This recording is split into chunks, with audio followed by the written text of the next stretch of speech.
ಹೇಳ್ರಿ ಮೇಡಮ್. ಮಾಧ್ಯಮದ ಮುಖಾಂತರ ನಾವು ಇದೊಂದು ಏನು ಮನವಿ ಪತ್ರ ಕೊಡ್ತಾ ಇದ್ದೇವೆ ಜಿಲ್ಲಾಧಿಕಾರಿಗಳಿಗೆ. ಇದೇ ರೀತಿ ನಾವು ಹಲವಾರು ಬಾರಿನೂ ನಾವು ಹೋರಾಟ ಮಾಡಿ ಮತ್ತು ಸಂಘಟನೆ ಕೂಡಿ ನಮ್ಮ ಆಶಾ ಕಾರ್ಯಕರ್ತರು ಪದೇ ಪದೇ ಬಂದು ನಾವು ಜಿಲ್ಲಾಧಿಕಾರಿಗಳಿಗೆ ಮನವಿ ಪತ್ರ ಕೊಡೋದಕ್ಕೆ ಅವ್ರು ಹೋಗಿ ಅಲ್ಲಿ ಸ್ಟೇಟ್ ಲೆವೆಲಲ್ಲಿ ಮುಖ್ಯಮಂತ್ರಿಗಳು ಕೊಡೋದು ಅವ್ರು ತೊಗೊಂಡು ಅಷ್ಟೇ ಕುಂದ್ರದು ಮಾಡ್ಲಾಗತ್ತಾರ. ಆದರೂ ಆಶಾ ಕಾರ್ಯಕರ್ತರು ರೊಚ್ಚಿಗೆಳಿಸೋದಂತೂ ಗ್ಯಾರಂಟಿ ಸರ್. ಇದು ಏನು ಮುಖ್ಯಮಂತ್ರಿಗಳು ಆಶ್ವಾಸನೆ ಕೊಟ್ಟಿದ್ರು ಮತ್ತು ಏನು ಮಾತು ಕೊಟ್ಟಿದ್ರು, ಹೋಸಲ ಜನವರಿಯಲ್ಲಿ ನಾವು ಹೋರಾಟ ಮಾಡಿದೆವು. 3 ದಿನ ಅತಿ ಹೋರಾಟ ಮಾಡಿದೆವು, ಅನಿರ್ದಿಷ್ಟ ಹೋರಾಟ. ಆ ಹೋರಾಟದಲ್ಲಿ ಬಂದು ದಿನೇಶ್ ಗುಂಡೂರಾವ್ ಸರ್ ಮತ್ತು ಮುಖ್ಯಮಂತ್ರಿ ಸರ್ ಬಂದು ನಮಗೇನು 10,000 ರೂಪಾಯಿ ಕೂಡಲೇ ನಾವು ನಿಮಗೆ ಜಾರಿಗೆ ಮಾಡ್ತೀವಿ ಅಂದರು. ಆ 10,000 ರೂಪಾಯಿ ಕೂಡ ಜಾರಿಗೆ ಮಾಡಿದ್ದು ಇಲ್ಲಿವರೆಗೆ 1 ವರ್ಷ ಆಯಿತು. 1 ವರ್ಷ ಮೇಲೆ ಮತ್ತೆ 2 ತಿಂಗಳಾಯಿತು, ಇಲ್ಲಿವರೆಗೆ ನಮ್ಗೆ ಗೌರವಧನ ಬಿಡುಗಡೆ ಆಗಿಲ್ಲ. ಮತ್ತು ಅಧಿವೇಶನದಲ್ಲಿ 2,000 ಆಶಾ ಕಾರ್ಯಕರ್ತೆ ಮತ್ತು ಬಿಸಿ ಊಟದ ಅಂಗನವಾಡಿಗೆ 3 ಜನಕ್ಕೂ ನಾವು ಗೌರವಧನ 1,000 ಕೆಲಸ ಮಾಡ್ತೀವಿ ಅಂದರು. ಅಂತ ತೆಗೆದು ಮನೆ ಕಳಿಸ್ಬಿಟ್ರು. ಈ ತರ ಪದೇ ಪದೇ ಪದೇ ಅನ್ಯಾಯ ಆಗ್ತಿದ್ದಾರೆ. ಅನ್ಯಾಯ ಆಗ್ತಿದ್ರು ನಾವು ಹೇಗೆ ಸಹಿಸ್ಕೊಂಡು ಸುಮ್ಕೊಂಡ್ರಬೇಕ್ರಿ? ಇವ್ರು ಕೂಡ 5,000 ರೂಪಾಯಿ ಸಂಬಳದಲ್ಲಿ ಹಗಲು ರಾತ್ರಿ ದುಡಿತೀವಿ. ಅದಕ್ಕೆ ನಮ್ಮ ಹೋರಾಟ ಇಲ್ಲಿಗೆ ನಿಲ್ಲೋದಿಲ್ರಿ.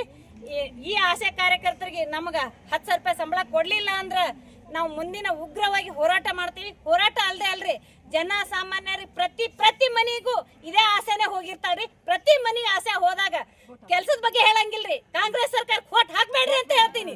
ಪ್ರತಿ ಕರ್ನಾಟಕದಲ್ಲಿ 48,000 ಆಶಾ ಕಾರ್ಯಕರ್ತರಿದ್ದೇವೆ.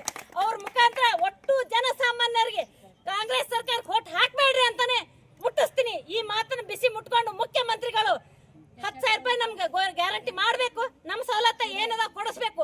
7,000 ಆಶಾ ಕಾರ್ಯಕರ್ತರನ್ನ ಏನ್ ಕೆಲಸದಿಂದ ತೆಗಿಲತ್ತಾರಲ್ಲ, ಅವ್ರ ಕೆಲಸದಿಂದ ತೆಗೆಯೋದಿಲ್ಲ ಅಂತ ಹೇಳಿ ನಮ್ಗೆ ಆರ್ಡರ್ ಕೊಡ್ಬೇಕು ಇವತ್ತಿಂದ ಇವತ್ತೇ. ಈ ಮಾಧ್ಯಮದ ಮುಖಾಂತರ ಎಚ್ಚರಿಕೆ ಕೊಡ್ತಿದ್ದೀನಿ ಸಿದ್ದರಾಮಯ್ಯ ಸಾಹೇಬ್ರಿಗೆ, ನಿಮ್ ಗಮನದಲ್ಲಿ ಇರ್ಲಿ.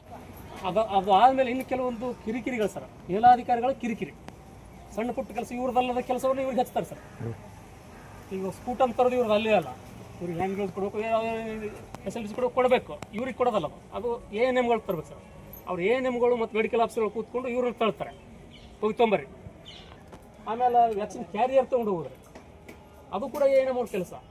ಈಗ ಹೆಂಗೆ ಸರ್, ಇವರು ಇಡೀ ಡಿಪಾರ್ಟ್ಮೆಂಟಲ್ಲಿ, ಹೆಲ್ತ್ ಡಿಪಾರ್ಟ್ಮೆಂಟಲ್ಲಿ ಆಶಾ ಕಾರ್ಯಕರ್ತರು ಅಂದರೆ ಬಿಟ್ಟಿ ದುಡಿಯುವಂಥ ಕೂಲಿ ಆಳುಗಳು. ಏನು ಬೇಕಾದರೂ ಕೆಲಸ ಅವ್ರಿಗೆ ಹೇಳ್ಬೋದು. ಇವ್ರು ಡಿಪಾರ್ಟ್ಮೆಂಟ್ ಏನೂ ಇಲ್ಲೇ ಇರ್ತಕ್ಕಂಥ ಕೆಲಸಗಳನ್ನೇ ಇವ್ರಿಗೆ ಹೆಚ್ಚಾಗಿ ಹೇಳ್ಬೋದು. ಏನು 50 ಕೆಲಸ ಮಾಡಿರ್ತಾರೆ. ಒಂದು ಬೇರೆ ಏನೇ ಕೆಲಸ ಬಂದ್ರೆ ಸರ್ಕ್ಯುಲರ್ ಬಂದ್ರೆ ಮೊದಲು ಆಶಾ ಕಾರ್ಯಕರ್ತರೇ ಮುನ್ಕಟ್ಟ ಮಾಡೋದು ಸರ್. ನಾವೇ ಕೆಲಸ ಮಾಡ್ಕೊಡ್ಬೇಕ್ರಿ. ನಾವೇನು ಹೆಚ್ಚಾಗಿ ಕೇಳ್ತಿಲ್ರಿ. ನಮ್ಗೆ ಏನು ಮುಖ್ಯಮಂತ್ರಿಗಳು ಏನು ಆಶ್ವಾಸ